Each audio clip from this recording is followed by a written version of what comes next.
Brian, I thank you so much for taking part in this interview. I saw you the other day with the Google Glass on. I'm like, wow, there aren't too many of those out in the wild, so I figured I would take this opportunity, being sort of a science librarian, to actually ask you a little bit more about Google Glass. But probably I should just ask you first about just if you can give yourself like a 30-second introduction of who you are and what you're doing here on campus. Okay, yeah. So my name's Ryan. Obviously, I'm from Nevada, Reno, Nevada, Northwest. And I came to the University of Oregon to pursue a PhD in physics, and I'm currently working with the Partha Lab, doing biophysics and sort of soft, squishy physics. Cool. So you have Google Glass. Mm-hmm. How did you get involved? What motivated you to get a set of Google Glasses? Yeah, so I saw their sort of introductory video a couple years ago when they were first kind of thinking about developing these, and it was literally like before they actually developed it. And so they had these sort of plans that like, you have this overlay where you have obviously just, you can see what you would normally see, and then you'd have extra little things that you would say navigate through menus, or you could take a picture, or you could do whatever.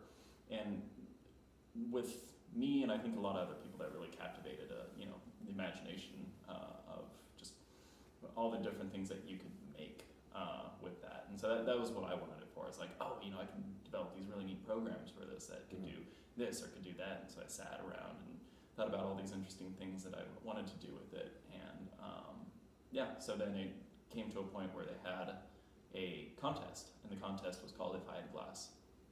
And in this contest, you basically just said, if I had glass, I'd do this neat and interesting thing. And so I entered this If I Had Glass contest, and I'd actually won. Cool. And so when you win, you have the chance to buy it. Right. So I still had to buy the glass, but it was an option that was not readily available to a lot of the people. So how many pairs of Google Glasses do you think are on university campuses and in the hands of a graduate student, would you say? Oh, for graduate students, probably really small. I think it's a lot of like tech enthusiasts and famous individuals who have this right. So you're really sort of fairly elite for you to have these. Maybe, yeah. So are you using them for research? For research, a little less. There's some things that you can do auxiliarily. Mm-hmm. That's a word. And those, for instance, like it has Google Now on it. Mm-hmm. And one of the many things that Google Now does is it will actually sort through your emails and be like, you've in the past considered this not very important. We'll just throw that under the radar. You can check that whenever you feel like it. But then when I get an email from my advisor, let's say, that instantly pops up here as soon as I get it, and I can read exactly what they've said, just kind of on the go.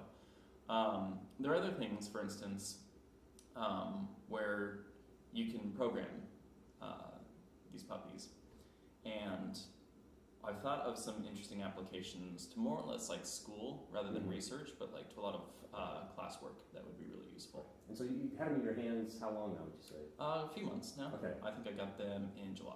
All right.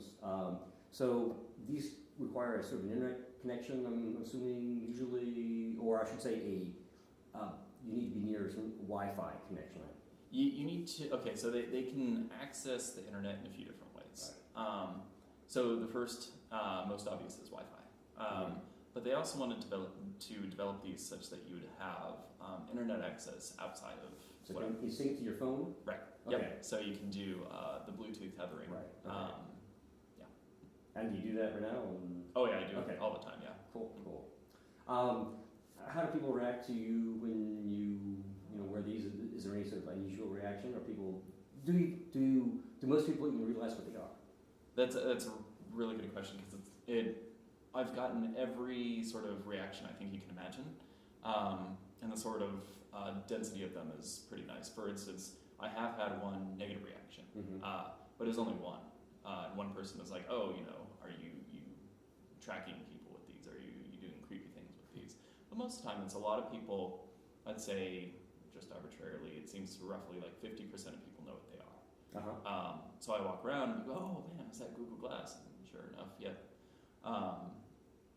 If I have time, I let people try them on. I talk to them about it and whatnot. And most of the time, like I said, people are genuinely pretty excited about it, not frightened or anything. The other, fraction of the time, there's people who don't know what it is. So they'll walk up to me and they're like, well, what is that? And I basically have to tell them, like, here's my two explanations. Either it's a computer on my face, or it's Bluetooth with video. Cool. Yeah. Cool. All right. Did you have any particular expectations when you got these? And has Google Glass lived up to it, or what is different about that? And yeah. So so there were expectations that were not met, but that's not a bad thing once you kind of figure out how these things work. Mm-hmm. So one of the original promo videos is you have this heads up display, and it just sort of like interacts with the world around you, and that's not what they do anymore. And when I first heard that, I almost considered not buying them anymore. I was like, well, that's kind of what I wanted. And as soon as you get them, you tap it and you realize that would never work, or if it would, it's not. They're definitely not at that stage where they can make that work, because it projects an image at a certain distance, and your eye has to focus at all these different distances through the day. And so, also when it overlays with things like I can see you through here, but I either look at the time, or the words or whatever I'm looking at, images or whatever, or I'm looking at you. Right. So you can select what you're looking at. You can't really fuse the heads-up screen with your visual background and function and not run into something or right. In principle, I mean, you could, but then you'd be dedicating way too much time to trying to do that. What surprised you most about these? The fact that so I wanted it to do very specific, really grand things like I want to write my own programs for it, or I want to get some of the programs that it already has for really useful things. For instance, like the navigation. Navigation is awesome with these. Cool. But the thing that kind of surprised me about it is when you first get a smartphone, if you've had a phone that wasn't a smartphone, you first get a smartphone and you go, oh, I don't need all these apps. I just need a phone. I want to make a call. That's all I want. Right. And you start using your smartphone more, and you have all these little things that it can do off to the side, which you don't need, but they're nice. And that's what I was surprised with Glass, is all these little things that you don't need but are nice. For instance, I love getting text messages on this, because I get a text message, I read it instantly.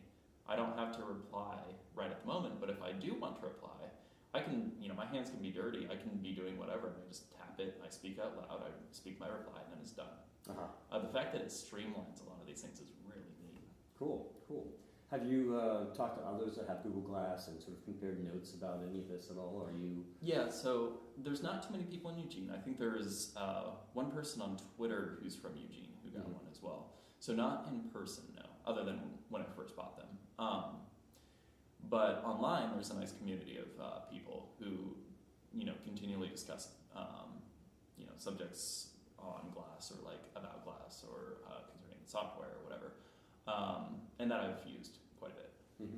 Since I'm sort of in the information gathering and information providing business myself, how do you see Google Glass sort of helping you with accessing information? So the way a lot of people access information these days is they Google. Whether or not that's good or bad, the nice thing about these is they have not only Google, but they have Google Now as well. So it's one of those things that this is, again, like an auxiliary device. It shouldn't be something that replaces anything in specific, but like, I was sitting there, I was, carving my pumpkin, and my hands are all dirty and whatnot. And I was kind of like, I want an image of this. And so I just asked it to give me an image. I was driving past Mount Shasta, and I was like, I wonder how tall Mount Shasta is. Not only can I Google that, but it actually answers those questions. So it's like, when it comes to sort of answers that Google itself can give you, these can give you those answers. Wow. So you can actually navigate websites with this as well. Click links and do whatever. Cool. A couple other questions here. Probably one last one I should probably ask is there anything that you want to say about Google Glass that I have not asked about? How about that? Yeah, so there's a whole host of things, and I kind of usually wait for people to ask me questions. So let's see. The sort of volume of things that it can do is rather large. Mm-hmm. And I think, what do I want to say about that?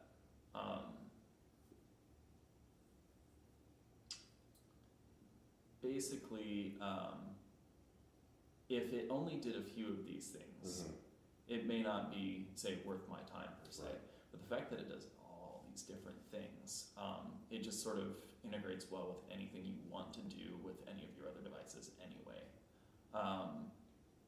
And the fact that, you know, the support team is really good about whatever, like these things don't handle well in the rain, which Okay. they're really open to criticism, and so I told them like, hey, this is a big problem. I live in Oregon. Right. And so the first thing they did is they're like, okay, we'll just send it back and we'll send you new ones for free.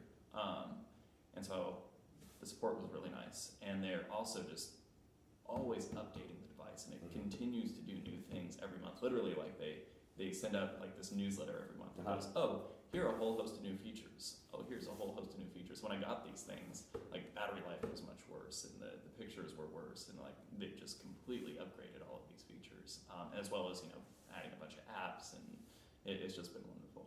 Well, cool. Well, Ryan, I thank you for taking the time very much. So I have to say, I love the haircut. Haircut, Nice. Haircut's great. All right, Ryan, thank you so much. Yep, All right. thank you.